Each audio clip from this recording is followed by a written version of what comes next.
Este segmento es presentado por Stellarbet, donde juegan las estrellas. En entrevista con 24 Horas Central, el presidente Gabriel Boric defendió la gestión de su gobierno respecto al proyecto de cable submarino entre Chile y Hong Kong y abordó el conflicto que sostuvo con el presidente electo José Kast. Por su parte, el mandatario electo despegó anoche en dirección a Miami para encontrarse con Trump en su cumbre para las Américas. A tan solo 5 días del cambio de mando que estaremos siguiendo en turno en vivo, el primer canal de streaming de Chile, Boric realizó un balance de su administración donde destacó avances como la reforma de pensiones, el copago cero en salud y la ley TEA, pero también reconoció importantes frustraciones. Sí, a ver, fue esta entrevista, hay varios momentos, José, no sé si podemos ver alguno, pero uno de los que al menos yo vi que estaba bien viral es la pregunta de Carola Urrejola de por qué decidieron apoyar a Michelle Bachelet sabiendo que era muy probable que saliera José Antonio Kast. Y lo que le empieza a hacer es como la narrativa, la cronología a Gabriel Boric, a Carola Urrejola, es justamente que ellos anunciaron la candidatura de Bachelet en septiembre. Mucho antes de la primera vuelta, mucho antes de la segunda vuelta. Y Carola Urrejola le responde, pero ya más o menos se sabía que iba a ganar Kast. Y casi como diciéndole, usted debería tomar decisiones en base a la encuesta. Entonces Gabriel Boric le dice, pero Carola, Evelyn Matei estuvo liderando las encuestas mucho tiempo. La primera vuelta. No tengo por qué tomar decisiones en base a pensar o a creer que Evelyn Matei va a ser la próxima presidenta de Chile. Entonces, ahí obviamente, y yo le encuentro razón al presidente. O sea, no tiene mucho sentido, más allá de las lecturas políticas que uno puede o no hacer respecto a tal o cual decisión política. Esta es una más. Uno podría decir, bueno, ¿y qué pasa con los proyectos de ley que se presentaron también desde septiembre en adelante? En fin, ese es uno de los... ¿Tenemos ese momento? Escuchémoslo y ahí nos formamos nuestra opinión. La decisión de apoyar o no apoyar la candidatura de la expresidenta Bachelet, que es una candidatura respaldada por el gobierno de Chile, por el gobierno de Brasil, por el gobierno de México y que va poco a poco encontrando más apoyo. Veíamos que el presidente Lula había estado conversando con su par de Corea del Sur hace poco respecto a esto. Yo he tenido muy buenos encuentros y acercamientos con muchos otros líderes a nivel mundial. Es algo que tiene fuerza propia. Pero que por usted supuesto, no consensuó con el presidente electo José Antonio Kast. En ese sentido, uno podría pensar que no es propiamente una candidatura de Estado, sino más bien una candidatura de un gobierno saliente. Pero Carolina, si esta candidatura la anunciamos en septiembre del año pasado. Bueno, pero la oficializaron una vez que ya José Antonio Kast había ganado la elección. Porque esos eran los plazos de la ONU. Pero esta candidatura fue anunciada en septiembre del año pasado en la Asamblea de Naciones Unidas, con la expresidenta Bachelet presente, cuando en Chile todavía faltaban meses para la elección. Todavía no se había desarrollado ni siquiera la primera vuelta. Bastante claro, presidente, respecto del liderazgo de José Antonio Kast. Pero usted me dice que yo debiera haber, en septiembre del año pasado, como presidente en ejercicio, concordado con uno de los candidatos a la presidencia de la República, con uno de los candidatos. O sea, recordemos que Evelyn Matei durante 2 años era futura presidenta y actuaba como tal. O sea, la política es muy cambiante. Usted dice, esta es una candidatura de Estado. Esta es una candidatura de Estado. Esta es una candidatura de Estado que fue anunciada antes de la elección presidencial, que Michelle Bachelet tiene todos los méritos y la trayectoria para, en una institución en crisis como es la ONU, jugar un rol tremendamente importante de acercamiento y ojalá de reforma. Y yo espero que además del apoyo que tiene por el gobierno de Brasil y el gobierno de México, y que no me cabe ninguna duda que se van a ir sumando más, cuente con el apoyo entusiasta de Chile.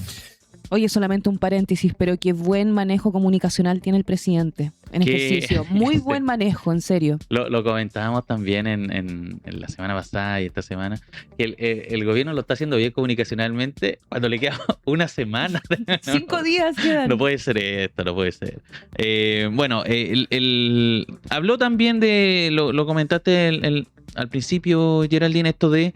el presidente también defendió la situación del cable chino, digamos en términos de que acá más o menos reforzando la posición del gobierno en este contexto. O sea, que ellos han entregado toda la información posible a su alcance, que se intentó hacer, digamos, de la mejor manera posible. En un momento también le preguntan por si ha vuelto a llamar al presidente Kast. Y en un tono irónico, el presidente Boric le dice que lo ha intentado, pero que no le ha contestado porque él no contesta números que no tiene registrado. Y así. Para cerrar, digamos, este marco, importante algo que salió en Exante ayer justamente, que es revelador también para que empecemos a conocer el carácter del gobierno y el origen real de estas minutas. ¿Por qué? Porque me pasa que yo he venido ayer, lo vi también anteayer en distintos podcasts, programas de análisis político. Estuve viendo, por ejemplo, a Ascanio Cavallo en T13 Radio hace algunos días. Estuve viendo el programa de el Comando Jungla que hacen en Radio Infinita, Camilo Férez y hoy se me fue el nombre del otro panelista del Jungla, Gonzalo Müller. Estuvieron comentando esta situación y hay una tesis en el mundo de la derecha en donde se sienten más o menos ganadores de esta polémica. Bien extraño, digamos, la posición. Como que, y una de las posiciones, esto lo decía Miller, lo dijo también Axel Callis en el podcast de The Clinic.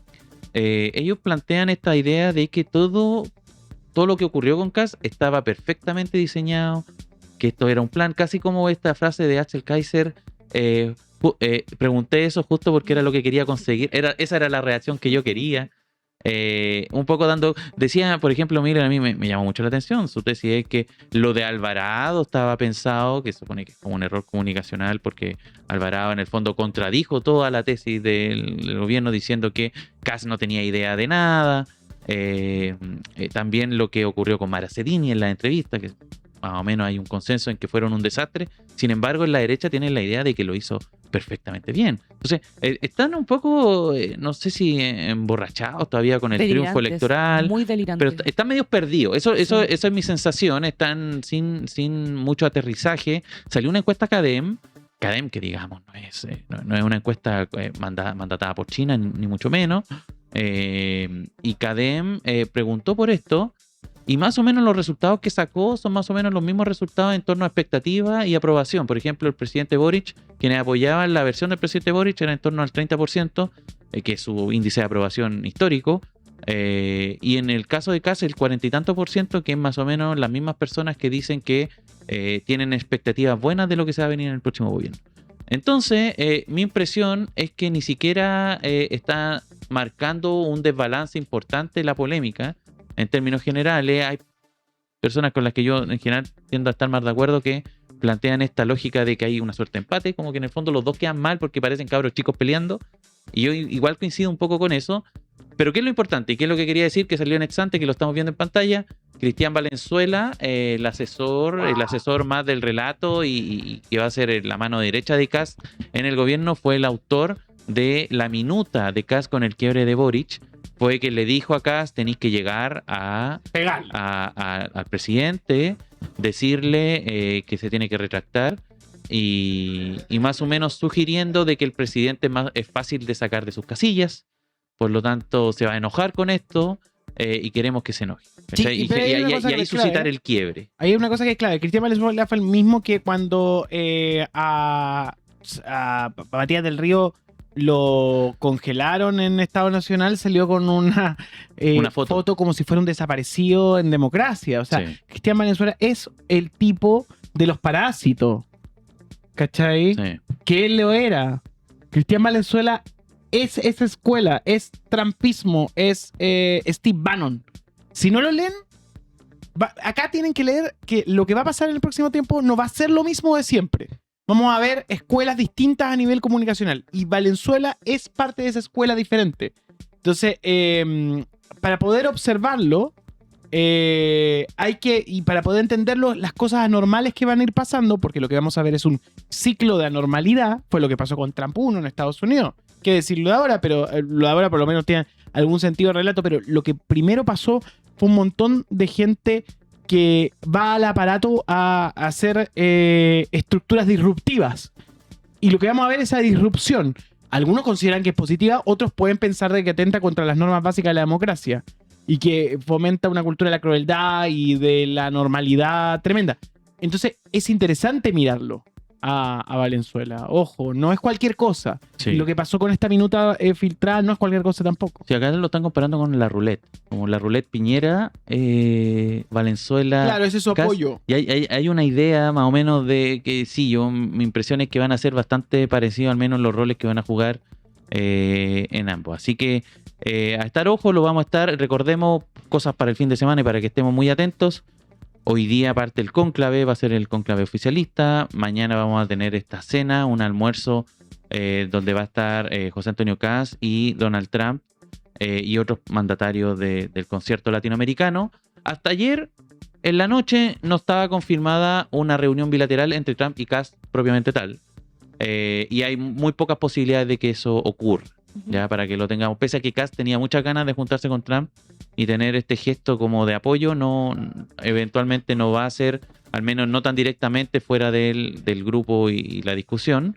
Y nada, ya la próxima semana entramos en modo cambio de mando.